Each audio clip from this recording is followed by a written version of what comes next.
everyone, welcome back to my channel. How are you guys doing? Today, I'll be back to reviewing lighter books. In my latest videos, I've been talking a lot about erasure of cultures, systematic oppression, so I thought maybe I should talk about my experience as a young white woman. What do I believe in? I spent countless nights wondering what could possibly represent who I am. And then, in the middle of the night, I had an epiphany. It just came to me like a prophetic dream. Gone Girl. For those who don't know what Gone Girl by Gillian Flynn is, do not fret. I'll explain it to you. It's so much more than a book. It's a way of life. On a serious note, I really like this book and I love to joke about it, but please don't idealize anyone from it. Just don't do it. In any circumstance. Sheba Flynn was born 24 February 1971 and is an American writer and critic at the Entertainment Weekly. She's best known for her works Gone Girl and Sharp Objects, both received a cinematic adaptation.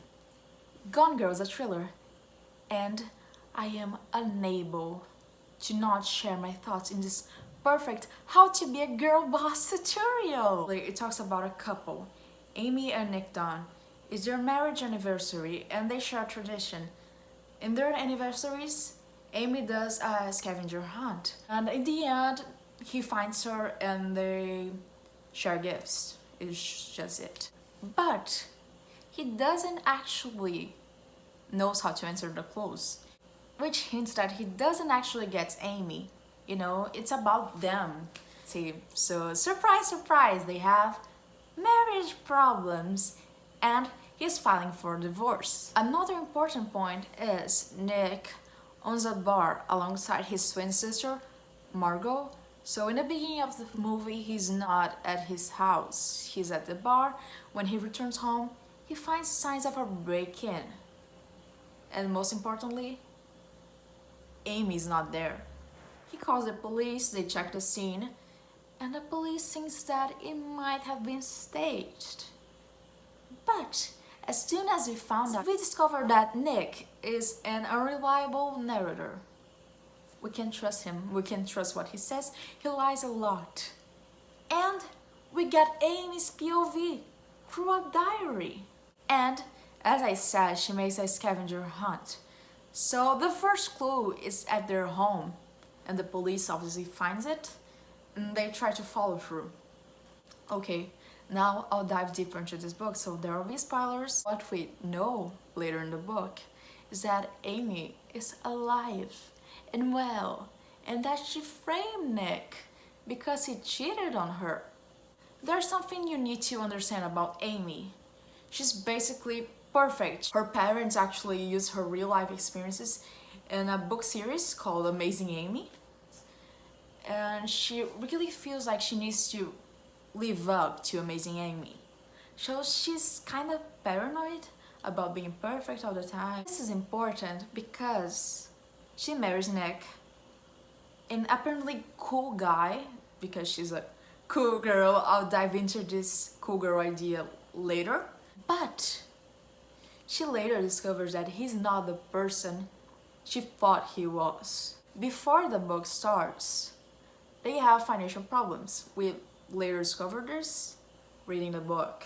But yeah, they need to move to the Midwestern, and she gets a little cray-cray because she threw her life away for him to live in a place that she didn't even want to live and be there for him and supporting him, and he brushed her aside and cheated on her.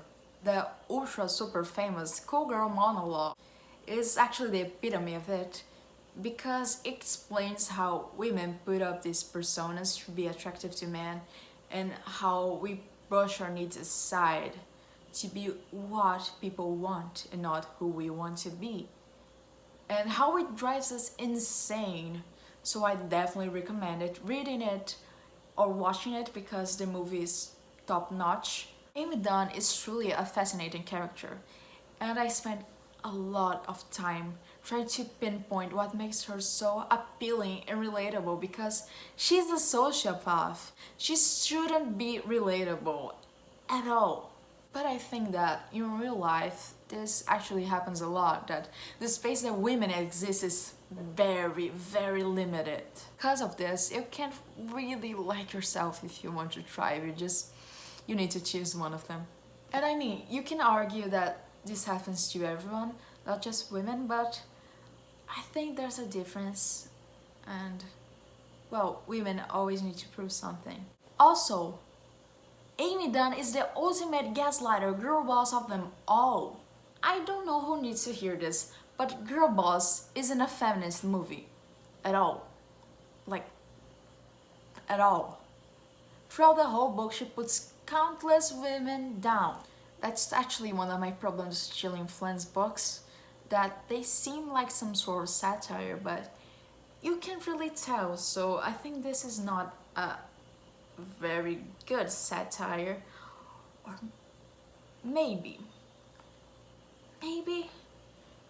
there's some part of Gillian Flynn that believes in this. This shouldn't be a problem, you know. It's real because she's a writer, she gets paid for it, and she works with this. She should be good at making real characters. But it's a huge part of sharp objects as well, and wow. Anyways, thanks for watching, folks, and that's it. Please like and subscribe, and if you have any other book requests, please write them down in the comments. Bye!